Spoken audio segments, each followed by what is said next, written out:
యోబు భక్తుడు. ఎంతమంది పిల్లలంట? 7 కుమారులు, 3 కుమార్తెలు. వీళ్ళందరూ చనిపోయారు. ఒక్కింట్లోనే తన అన్న ఇంట్లో భోజనం చేస్తున్నారు, చనిపోయారు. గోడలు గులిపి ఒక్కసారిగా ఇల్లు వాళ్ళ మీద పడి మొత్తం చనిపోయారు. యోబు దగ్గరికి వచ్చాడు ఒక ఆయన, చెప్పాడు జరిగింది ఇది. యోబు ఏమన్నాడు? అసలు నా తల్లి గర్భంలో నుంచి నేను ఒక్కడిగా వచ్చాను, నేను వెళ్తాను. కాబట్టి ఆయన ఇచ్చాడు, ఆయనే తీసుకుంటాడు. దేవునికి మహిమ కలుగును గాక. దేవునికి స్తోత్రం చెబుదామండి. హల్లెలూయా. అది ఎవరి వల్ల కాదు, చెప్పుకోవడమే కానీ ఎవరు, మనమంతా నయోమి లాంటి వాళ్ళం. యోబు ఏమంటున్నాడు? దేవుడిచ్చాను, దేవుడే తీసుకున్నాడు. దేవునికి మహిమ, దేవుని నామానికి మహిమ కలుగును గాక, స్తుతి కలుగును గాక అని యోబు ఏం చేస్తున్నాడు? దేవుణ్ణి స్తుతిస్తున్నాడు. దేవుణ్ణి. నయోమి ఏం చేస్తుంది? యెహోవా నాకు ఈ కీడు కలిగించాడు, నన్ను రిక్తురాలుగా, దేవుడు నన్ను ఏమీ లేని వ్యక్తిగా చేశాడు. చాలామంది ప్రార్థన చేసేవాళ్ళు వినండి, కోపడబాకండి నా మీద, ఏంది పాస్టర్ గారు ఇట్లా చెబుతున్నాడు వాక్యం అని. మీరు చాలామంది మీ ఆత్మీయ జీవితాల్లో దేవుడు నాకు ఇలా చేశాడు అని అనుకుని ఉన్నారా? నష్టం కలిగినప్పుడు దేవుడికి కళ్ళు ఆడండి, నా పంట లేకుండా చేశాడు అన్నవాళ్ళు లేరు ఉండరా? నాకు పంట పండకుండా చేశాడని, నాకున్నవన్నీ పోగొట్టాడని, నా కుటుంబంలో నష్టాన్ని కలిగించాడని, దేవునికి ఎక్కడ న్యాయం ఉంది అని అన్ని వాళ్ళు ఉన్నారా? బోలెడు మంది వింటూ ఉంటాం కొన్ని ప్రాంతాల్లో. దేవుడు మా ఇంట్లో ఎందుకు ఇలా చేయాలండి అంటే, నీ ఇంటి కాకుండా ఎదుటింట్లో చేయాలనే. ఏమండి? దేవుని మీద నేరారోపణ చేసే ప్రజలు ఉన్నారు. అసలు నేనెందుకు ఇలాగయ్యాను, నా పరిస్థితిని బట్టి నాకు ఇలా జరిగింది అని నన్ను నేను పరీక్షించుకోవడానికి బదులుగా ఎవరి మీద నేరం మోపుతున్నానంట? చూసారా? దేవుని మీద నేరం. నన్ను నేను పరీక్షించుకోవాలి. అసలు నా లైఫ్ ఎలా ఉంది, నా జీవితం ఎలా ఉంది, నేను ఎలా నడుస్తున్నాను, నేను దీవించబడేటట్టుగా నడుస్తున్నానా, శాపం వచ్చేటట్టుగా నడుస్తున్నాను, నా పరిస్థితి ఎలా ఉంది అని పరీక్షించుకోవడానికి బదులుగా దేవుడు ఇలా చేశాడు, దేవునికి న్యాయం ఎక్కడున్నాయి అన్నట్టుగా. అంటే నయోమికి తన్ను తాను పరీక్షించుకునేటువంటి ఆలోచన కూడా లేదు. కఠినమైన హృదయం. ప్రియులారా, కఠినమైన హృదయాన్ని దేవుడు నిర్లక్ష్యం చేస్తాడు. ఎలా చేస్తాడంటే, నిర్లక్ష్యం ఎందుకు చేస్తాడంటే, వాళ్ళకి ఎన్ని చెప్పినా మారరిక. కఠినమైన హృదయం కలిగిన వాళ్ళు ఏం జరిగినా కూడా ఇక వాళ్ళ జీవితంలో మార్పు తెచ్చుకోవడానికి ఇష్టపడరు. రాతి నేల మీద పడిన విత్తనం లాంటి వాళ్ళు. ఎలాంటి వాళ్ళు అంట? రాతి నేల మీద పడిన విత్తనం లాంటి వాళ్ళు. కఠిన హృదయం. బైబిల్ గ్రంథంలో కఠిన హృదయం ఒక అతనికి ఉంది. అసలు మోసే వెళ్ళి అద్భుతాలు చేస్తున్నాడు. ఒక్కటి కాదు, అసలు గొప్ప గొప్ప మిరాకల్ చేస్తున్నాడు ఫరో ఎదుట. ఫరో చూసి అబ్బో ఇంకేముంది, ఈ ఇశ్రాయేలు ప్రజలను పంపించేద్దాం అనుకుంటున్నాడు. అంతలోని కఠిన హృదయం మనసు వచ్చేస్తుంది. మోసే నువ్వు ఎన్నన్నా చేసుకుని నేను మాత్రం ఇశ్రాయేలు ప్రజల్ని పంపించును. బైబిల్లో రాయబడింది కఠిన హృదయం కఠినమైపోయిందంట. నువ్వు ఎన్ని అద్భుతాలన్నా జరగని, ఎంత గొప్ప కార్యాలన్నా జరగని, దేవుడు ఎంత మేలన్నా చేయని, చచ్చిన నిన్ను దేవుడు లేపని, నీ కఠిన హృదయం మాత్రం మారదు. ఉంటారు కొంతమంది ఇలాంటి వాడు. దేవునికి స్తోత్రం. హల్లెలూయా. దేవుని మీద నేరారోపణ చేసే ప్రజలు ఉన్నారు. మనం అలా ఉండకూడదు. అందుకే అపోస్తలుడైన పౌలు అంటాడు, నిన్ను నీవు పరీక్షించుకోవాలి అంటాడు. ఏం చేయాలంటాడు? ఏం చేయాలి? ఏం చేయాలి మనం? నన్ను నేను పరీక్షించుకోవాలి. మన చెయ్యి ఎప్పుడు కూడా ఇట్టంటది. ఈ మూడేళ్ల గురించి మనం మర్చిపోతాం. ఈ ఒక్కేళ్ళు ఎప్పుడు నీ గురించి అంటూ ఉంటాం కదా. ఒకసారి చెబుదాం ఏమని? మన చెయ్యి మొత్తం మనకల్లి తిప్పుదాం. నన్ను నేను పరీక్షించుకోవాలి. నిజమా? యేసు రక్తం చేయం. హల్లెలూయా. కానీ చాలామందికి ఇష్టం లేని పని ఏంటంటే, నన్ను నేను పరీక్షించుకోవడం ఇష్టం లేదు నాకు. చాలామంది జీవితాల్లో పనిచేస్తుంది. ఎప్పుడు కూడా చూడండి, ఒక కుటుంబాన్ని బేస్ చేసుకొని ఆ కుటుంబంలో ఉన్న లోపాల గురించి మాట్లాడుకుంటాం. కానీ మన కుటుంబంలో ఏం లోపం ఉంది, మనం ఎందుకు సరిగా దీవించలేకపోతున్నాం, మనం ఎందుకు సరిగా ఆశీర్వదించబడలేకపోతున్నాం, మనం ఎందుకు వాక్యానుసారంగా నడిపించబడలేకపోతున్నాం అనుకోవట్లేదు. అసలు ఏం రాగానే ఆ ఊర్లో వాళ్ళు నయోమి నయోమి నయోమి నయోమి మధురం, అసలు నీ పేరే మధురం అని ఆమెను పిలుస్తుంటే నన్ను అనొద్దు, దేవుడు నన్ను ఇలా చేశాడు అంటాను. అనొచ్చా? నిజంగా నేను కరువును చూసి సమృద్ధిగా దేవుడు నాకు సమృద్ధిని ఇస్తే, సమృద్ధిలో దేవుణ్ణి స్తుతించకుండా, సమృద్ధిలో దేవుణ్ణి ఆరాధించకుండా, సమృద్ధినిచ్చిన దేవుణ్ణి మహిమపరచకుండా, నా సొంత ఆలోచనలతో నడవకూడని మార్గాల్లో నేను నడిచాను. అయ్యో, నా దేవుడిని సన్నిధిని నేను విడిచిపెట్టి నా దేవుని వాక్యానికి వ్యతిరేకంగా జీవించి అక్కడే నా కుమారులిద్దరూ కూడా దేవునికి వ్యతిరేకంగా వివాహాలు జరిగించాను. నా జీవితం నేను చేసిన దాన్ని బట్టి పతనమైపోయాను అనాల్సిన నయోమి చివరికి దేవుని మీద నేరారోపణ. ఇది ఈరోజు క్రిస్టియన్ జీవితం ఇలా ఉంది. నీ వ్యక్తిగత జీవితాన్ని ప్రభువు దగ్గర ఒప్పుకో, విడిచిపెట్టో. నువ్వు చేసే కార్యక్రమాలను బట్టి, నువ్వు జీవించే విధానాన్ని బట్టి దేవుని దగ్గర అయ్యా నేను పశ్చాత్తాపడుతున్నానని దేవుని దగ్గర ప్రార్థన చేయవు. ఏ విషయంలో మార్పు రాదు. కానీ నీ కుటుంబంలో నష్టం కలగ. కానీ నయోమిలాగా దేవుని మీద నేరారోపణ చేస్తాం. దేవునికి స్తోత్ర. హల్లెలూయా. ఈ పద్ధతి దేవుని పెట్టినారు. దేవుడు చూస్తూ ఉన్నాడు. ఈ ఇంటి పరిస్థితిని దేవుడు చూస్తూ ఉన్నాడు. వీళ్ళు నడిచే క్రమాన్ని దేవుడు చూస్తూ ఉన్నాడు. దేవునికి స్తోత్ర. ఏమో ఇదే పట్ల ఉంది మార్పు చెందని వ్యక్తి. ఏమని విశ్వాసిగా ఎందుకు పోల్చానంటే, దేవుని గురించి మాట్లాడిన వ్యక్తి నయోమి. అందుకే ఆమెను గురించి మాట్లాడు. అయితే ఆ ఇంటిలోకి వచ్చినటువంటి మోయాబీరాలైన రూతు దైవికమైన భక్తిని కలిగి జీవించడం ప్రారంభించింది. దేవునికి స్తోత్ర. హల్లెలూయా. ఏమేమో దేవుని ఇంట్లో ఉన్న వ్యక్తి విశ్వాసి, రూతేమో మోయాబు పట్టణంలో ఉన్నటువంటి దేవుని ఎరుగని ప్రాంతంలో నుంచి వచ్చినటువంటి విశ్వాసి. దేవునికి స్తోత్ర. హల్లెలూయా. గట్టిగా చెప్పండి హల్లెలూయా. హల్లెలూయా. ఈమె నడుస్తున్న నడకను బట్టి, ప్రవర్తన జీవితాన్ని బట్టి, ఈమె నడుస్తున్న పద్ధతిని బట్టి రిక్తురాలైపోయిన ఆ ఫ్యామిలీని దేవుడు సమృద్ధిగా చేశాడు. గట్టిగా సభకు స్తోత్రం చెప్పండి. గట్టిగా చెప్పండి హల్లెలూయా. ఇద్దరు వ్యక్తులు, ఒక ఆమె అత్త, ఒక ఆమె కోడలు. ఈమెమో దేవుని సన్నిధిలో ఉన్నటువంటి వ్యక్తి నయోమి.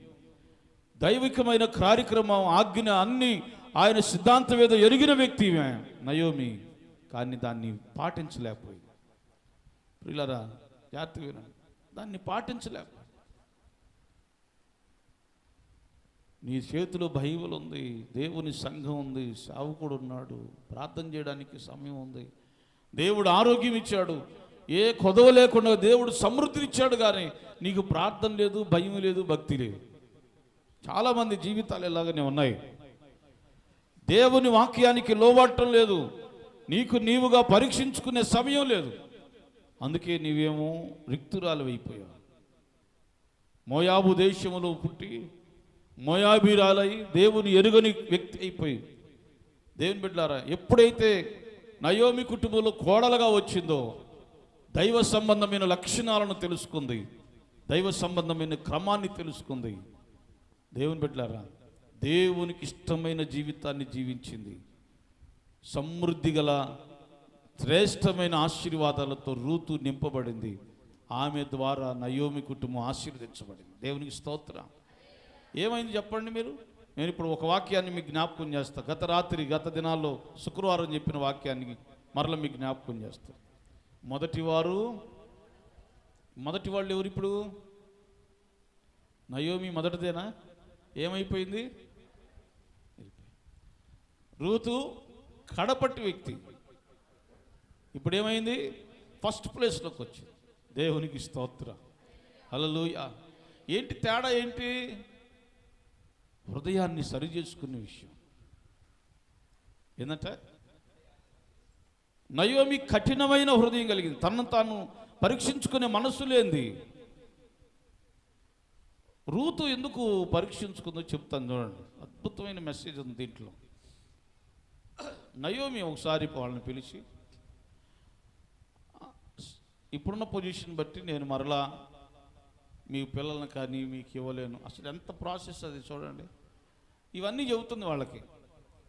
రూతు వింటుంది, అన్నీ వింది. మీ లైఫ్ ఎందుకు పాడు చేసుకోవాలి? మీరు యవనస్తులు కాబట్టి మరలా మీ ఇళ్ళకి వెళ్ళిపోయి వివాహం చేసుకొని మీ జీవితాన్ని మీరు ప్రారంభించనని నయోమి చెబుతుంటే, ఓర్ఫా ఇది కరెక్ట్ అనుకుంది, వెళ్ళిపోయింది. ముద్దు పెట్టి వెళ్ళిపోయింది. రూతు ఆలోచన చేయడం ప్రారంభించింది. రూతు ఆలోచన చేసింది. ఎలాగ ఆలోచన అంటే, బిబ్లికల్గా మంచి థాట్స్ అని మంచి ఆలోచన చేసింది రూతు. దేవుని బిడ్డలారా, ఎట్లాగా చెప్పమంటారా? నేను మోయాబు ఇంటి నుంచి ఈ ఇంటికి నేను కోడలుగా వచ్చాను. ఇక్కడికి వచ్చాను కాబట్టి నా భర్తను నేను కోల్పోయాను. నా అత్త భర్త కూడా తనను కోల్పోయింది. ఆమె ఒంటరిదని గ్రహించింది. ఏం చేసింది? ఆమె ఒంటరిదని గ్రహించింది. నా దారి నేను చూసుకుంటే ఆమె ఒంటరిది అయిపోద్ది. ఒక బాధ్యత కలిగిన వ్యక్తిగా హృదయం లోపల ప్రేమను సంపాదించుకున్న వ్యక్తి రూతు. దేవునికి స్తోత్రం. అందుకే పౌలు భక్తుడు అంటాడు, అబ్బాయ్ మీరు అద్భుతాలు చేయగలిగినటువంటి గొప్ప ప్రవచన వరాలు కలిగినటువంటి భాషల వరాలు ఉన్నా, మీకు అన్నీ ఉన్నా ప్రేమ లేకపోతే మీరు వ్యర్థులు అన్నాడు. ఏం లేకపోతే? ఒక్కొక్క ఆమె అయితే కోడళ్ళకి కూతుళ్ళకి దండల మీద దండలు సంపాదించి ఇచ్చిద్ది. ప్రేమ లేకపోతే నువ్వు వ్యర్థమైన జీవితాన్ని జీవించిన వ్యక్తి. ఉదాహరణ చెప్పాను, మీరు ఎవరు కోపడబాకండి. ఏమండి, ప్రేమ లేకపోతే, ప్రేమతో పలకరించే మంచి మనసు లేకపోతే, అర్థం చేసుకునే మనసు లేకపోతే, బాధ్యత గల మనసు లేకపోతే వ్యర్థమే. కొరింథీయులకు రాసిన పత్రిక 11వ అధ్యాయం మొత్తం అదే రాస్తారు. ప్రేమను కలిగినటువంటి వ్యక్తి రూతు. ఎంత మంచి ఆలోచన అంటే, నేను ఒంటరిదాన్ని, నా అత్త కూడా నన్ను బట్టి ఒంటరి అయిపోయింది. మా గ్రామానికి వచ్చి మా ప్రాంతానికి వచ్చి ఒంటరిది అయిపోయింది. ఆమెకి ఎవరు? అందుకే అంటది, మరణము తప్ప నన్ను కానీ ఏది వేర్చేది. ఉందా? కమిట్మెంట్ ఉందా అసలు? అంటే ఏం చేసింది? ఆమె హృదయంలో ఒక మంచి నిర్ణయాన్ని చేసింది. ఆత్మ సంబంధమైన నిర్ణయం అది. ప్రేమ ఉంటే అన్నిటినీ తాలుకుంటుందంట. ప్రేమ అన్నిటినీ ఓర్చుకుంటుందంట. దేవునికి స్తోత్రం. శ్రమ కలిగిందని దూరం అయిపోయినట్టు, దూరం అయిపోయినట్టుగా వెళ్ళిపోలేదు. సుఖభోగాలకు సంతోషాల కోసం వెళ్ళలేదు. ప్రేమ అన్నిటినీ ఓర్చుకుంటుందంట. అన్నిటినీ ఓర్చుకోలేని వాళ్ళు కఠినమైన మనసు. చిన్న దాన్ని కూడా ఓర్చుకోలేక వాళ్ళలో ఉన్న వ్యక్తిత్వాన్ని బయటపెట్టేవాళ్ళు ప్రేమ లేని వాళ్ళు. చిన్న వాటికి కూడా ఓర్చుకోలేని మనసు ఉందనుకోండి, నీలో ప్రేమ లేదని అర్థం. యేసయ్య ప్రేమ లేదని అర్థం. ఇప్పుడు ఇలారా, రూతు ప్రేమను కలిగిన వ్యక్తి. బాగా మంచి ఆలోచన చేసింది. ఏమో నేను విడిచిపెట్టకూడదు. నాకంటూ ఒక లైఫ్ చూపించింది, కానీ అది ప్రయోజనం లేకుండా అయిపోయింది. కానీ నేను బ్రతికినంతకాలం ఆమెతోనే ఉండాలని నిర్ణయం చేసుకుంది. ఆమె వ్యక్తిత్వాన్ని చూస్తే హృదయ అంతరంగాల్లోకి వెళ్ళి దేవుడు చూశాడండి. నేను కాదు, మనం కాదు, ఎవరు కాదు. దేవుడు చూశాడు. ఆమె హృదయాంతరంగాన్ని దేవుడు చూశాడు. అందుకు నేను రూతుని మరలా బెత్లెహేము ప్రాంతానికి తీసుకొచ్చి, నువ్వు ఉండాల్సింది మోయాబు దేశంలో కాదు, బెత్లెహేము దేశంలో నువ్వు ఉండాలి. బెత్లెహేము దేశంలో నువ్వు ఆశీర్వదించబడాలి. నీ వంశములో నుండే యూదా గోత్రపు సింహం ప్రభువైన యేసుక్రీస్తు వారు పుట్టబోతున్నాడు. గట్టిగా చప్పట్లు స్తోత్రం చెప్పండి. హల్లెలూయా, హల్లెలూయా. ఎక్కడ వ్యక్తి ఎక్కడ తీసుకొచ్చాడు, ఏ వంశంగా మార్చాడు చూడండి. దేవుడు అద్భుతం చేసే దేవుడు. హృదయాన్ని బట్టి చేస్తాడు. హృదయంలో ఉన్నటువంటి ప్రేమను బట్టి దేవుడు అద్భుతాలు చేస్తాడు. నయోమిని బట్టి చేయలేదు. నయోమిది కఠినమైన హృదయం. దేవుడు ఎలాంటి వాడంటే, సమృద్ధిగా ఉన్న ఇంటిని సొంత స్వనీతితో పాడు చేసుకున్నారు. అదే ఇంటిలో మరలా దైవికమైన క్రమం ప్రారంభించబడింది. ఆ ఇంటిని దేవుడు సమృద్ధిగా చేశాడు. దేవునికి స్తోత్రం. హల్లెలూయా. మరొకసారి చెబుతున్నాం చూడండి. సమృద్ధిగా ఉన్న ఇల్లు ప్రార్థన వాక్యం దేవుని సన్నిధి అని ఎప్పుడైతే సమృద్ధిగా నింపబడిందో ఆ ఇల్లు అంత చక్కగా దీవించబడింది. ఆ ఇంటిలో స్వనీతి ప్రారంభమైంది, స్వచిత్తం ప్రారంభమైంది, సొంత ఆలోచనలు ప్రారంభమైపోయాయి. రిక్తులైపోయారు. ఏమీ లేని వ్యక్తులు, కన్నీటిమయమైపోయింది ఆ ఇల్లు. జాగ్రత్త అండి. నీ ఇంటిలో ప్రార్థన, వాక్యం, దేవుని ఆరాధించడం ఇవి ఉన్నంత కాలం దేవుడు సమాధానంతో నింపుతాడు, సమృద్ధితో నింపుతాడు. దేవుని బిడ్డ, దేవుడు తన ఆశీర్వాదాన్ని ఆ ఇంట్లో ఉంచుతాడు. ఎప్పుడైతే నీకు స్వనీతి, స్వచిత్తం, నీ ఇష్టం, నీ ఆలోచనలు ప్రారంభమవుతాయో ఆ ఇంటిలో పతనం ప్రారంభమైపోద్ది. మరలా అయ్యా మమ్మల్ని క్షమించయ్యా అని రూతులాగా మంచి హృదయం కలిగిన వ్యక్తిగా దైవికమైన భక్తిని, దైవికమైన భయాన్ని మరలా ఆ కుటుంబంలో తీసుకొచ్చింది. దేవుడు ఆ ఇంటిని మరలా ఆశీర్వదించడం ప్రారంభించాడు. ఏం తెలుసుకున్నారండి? దేవుడు ఎన్నడూ విడిచిపెట్టే దేవుడు కాదు. కానీ ఆయనకు ఒక న్యాయం ఉంది. నీ సన్నిధిలో, దేవుని కుటుంబంలో, దేవుని వ్యవస్థలో, దేవుని సంఘంలో భయము, భక్తి ఎప్పుడైతే మానేస్తారో దేవుడు ఆ ఇంటిలో ఏమి జీతం ఇవ్వాలో ఆ జీతాన్ని ఇస్తాడు. భయము, భక్తిని విడిచిపెడితే ఏ జీతం ఉంటుందో ఆ జీతాన్ని ఇస్తాడు. దేవునికి స్తోత్రం చెప్పండి. అర్థమవుతున్న వాళ్ళు స్తోత్రం చెప్పండి. హల్లెలూయా. నువ్వు ఎప్పుడైతే దైవికమైన క్రమాన్ని విడిచిపెడతావో దేవుడు ఏ జీతం అయితే ఇస్తాడో ఆ జీతమే తీసుకోవాలి. అయ్యా నేను భక్తిని కోల్పోయానయ్యా, దయచేసి నన్ను క్షమించు ప్రభువా, అయ్యా నేను తెలియక పొరపాటు చేశాను, క్షమించు ప్రభువా అని నీవు అడిగితే మరలా శ్రేష్టమైన మంచి జీతాన్ని దేవుడు నీకు, అంత గొప్ప దేవుడు అండి ఆయన. విడిచిపెట్టే దేవుడు కాదు ఆయన. దేవునికి స్తోత్రం. అందుకే 128వ కీర్తనలు అంటాడు, యెహోవా యందు భయభక్తులు కలిగి ఆయన త్రోవల యందు నడుచు వారందరూ ధన్యులు అన్నాడు. భయము, భక్తి కలిగిన కుటుంబాన్ని దేవుడు ఆశీర్వదించాడు అక్కడ. దేవునికి స్తోత్రం. ఇప్పుడు కూడా చట్టమే. దేవుడు తన చట్టంలో నడిచే ప్రతి ఒక్కరిని కూడా తప్పనిసరిగా ఆశీర్వదిస్తాడు. వాళ్ళు శ్రమల గుండా వెళ్ళిన దేవుడు వారికి తోడుగా ఉంటాడు. వారు నిందలు, అవమానాల గుండా వెళ్ళిన వారికి దేవుడు తోడుగా ఉంటాడు. వారిని ఇంకా విజయోత్సవంతో ఊరేగిస్తాడే తప్ప వారిని నీరసింపచేయడు దేవుడు. ఎప్పుడైతే మనిషి క్రమం తప్పుతాడో తప్పనిసరిగా దేవుడు దాచిపెట్టిన జీతం పొందాల్సిందే. అప్పుడు ఏం చేయాలి తెలుసా? వాక్యం ముగి, ప్రభువా నన్ను బట్టి నాకు ఈ కీడు కలిగిందని చెప్పి చిన్న కుమారుడు అదే అన్నాడండి. చిన్న కుమారుడు అదే ప్రార్థన. నేను చేసిన తప్పే, నేను చేసిన పొరపాటే. పందులు మేసే పొట్టు కూడా దొరకట్లేదంటే నేను చేసిన పొరపాటే అనుకున్నాడు.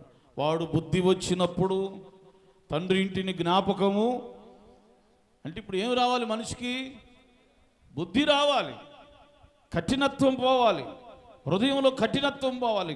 కొందరి జీవితాల్లో పోవట్లేదు. అందుకే ఈరోజు దేవుడు మాట్లాడుతున్నాడు. కఠినత్వం పోయి దేవునికి ఇష్టమైన హృదయంతో జీవిస్తే దేవుడు మరలా సమృద్ధినిస్తాడు. దేవునికి స్తోత్రం. ఇడిగి చదువు. హల్లెలూయా. ఇప్పుడు చెప్పండి, నష్టం కలుగుతుందంటే ఎవరి వల్ల? దేవుడి వల్ల, లేకపోతే మన వల్ల? మన వల్ల అంటే ఎంత స్పీడ్గా అన్నాడు చూడు అజరయ్య. మన వల్ల అంటే అర్థం ఏంటి? మనం చేసే కార్యాలను బట్టి. ఏం చేయాలి ఇప్పుడు? దేవుని ఎదుట మనం ఏం చేయాలంట? మన కార్యాలను ఒప్పుకోవాలి, విడిచిపెట్టాలి. ప్రభువా నేను ఈ పని చేయటం వల్ల నేను ఈ నష్టాన్ని పొందాను. దేవునికి స్తోత్రం. హల్లెలూయా. పశ్చాత్తాపంతో కూడిన మనస్సు ప్రభువు దగ్గర పెడితే ఆయన క్షమించుటకు సిద్ధమైన మనస్సు గల దేవుడు. దేవునికి స్తోత్రం చెప్తాను. మనలను క్షమించిన దేవుడు ఆయన. మన దోషములన్నిటిని భరించిన దేవుడు ఆయన. మన పాపములన్నిటిని వహించిన దేవుడు ఆయన. మనలను పరిశుద్ధులుగా చేయడానికి ఆయన కల్వరిలో మన కొరకు ప్రాణం పెట్టిన దేవుడు ఆయన. ఆయన ఎందుకు ఎదురు చూస్తున్నాడు తెలుసా? నువ్వు రిక్తురాలిగా నీ కుటుంబం, నీ ఫ్యామిలీ, నీ సంఘం ఉండడానికి కాదు. నీవు సమృద్ధి గల శ్రేష్టమైన వ్యక్తిగా నీ కుటుంబం దీవించబడాలని దేవుడు కోరుకుంటున్నాడు. ప్రియులారా, మనం పొందాల్సిన శిక్ష యేసయ్య తన మీద వేసుకున్నాడు. మనం పొందాల్సినటువంటి శిక్ష యేసయ్య తన మీద వేసుకొని శిక్షించబడ్డాడు. ఆయన సొగసైన స్వరూపమైన లేనివానిగా మొత్తపడ్డాడు. ఆయన కల్వరిలో మన కొరకు ప్రాణం పెట్టాడు. ఆయన ఒకసారి యేసయ్య శిలువ వైపు చూడండి, ఆయన మరణం వైపు చూడండి. ఇదంతా ఎందుకు చేశాడు? ఆయన మరణము నుంచి జీవములోనికి నిన్ను నన్ను దాటింపు చేయడానికి, నరకము నుండి తప్పించి జీవములోనికి దాటింపు చేయడానికి యేసయ్య ఎంత గొప్ప త్యాగాన్ని మన కొరకు చేశాడు. ప్రియులారా, ఎందుకు మనం మన సొంత ఆలోచన చొప్పు నడిపించబడాలి? మన చిత్త ప్రకారంగా మన ఆలోచన బట్టి ఎందుకు నడిపించబడాలి? నయోమి చేసిన భయంకరమైన ఆలోచన తన జీవితం అంతా అల్లకల్లోలంగా మారిపోయింది. దేవుని దగ్గర విచారం చేయలేకపోయింది, దేవుని దగ్గర మొరపెట్టలేకపోయింది. దేవుడు మనకు అవకాశం ఇచ్చాడు, చక్కగా మోకాళ్ళు వచ్చే అవకాశం ఇచ్చాడు, చేతులెత్తి ప్రార్థించే అవకాశం ఇచ్చాడు, ఆరోగ్యం ఇచ్చాడు, అన్నిటినీ సమకూర్చాడు. నువ్వేది అడిగితే దేవుడు దాన్ని చేస్తున్నప్పుడు ఎందుకు మొరపెట్టలేకపోతున్నావు? నిర్లక్ష్యం, కఠినత్వం. దోషము లేని దేవుడు మన కొరకు దోషిగా మారిపోయాడు. దేవుని బిడ్డలారా, ఆ దేవుని వైపు చూడండి. ఈ రోజున మరల్చబడండి. యోబులాగా దేవుని స్తుతించడానికి ఇష్టపడదాం. మన జీవితాల్లో ఏదైనా కఠినత్వం ఉంటే దాన్ని ప్రభు దగ్గర ఒప్పుకొని విడిచిపెడదాం. దేవుని అద్భుతమైన ఆశీర్వాదాన్ని సంపాదించుకుందాం.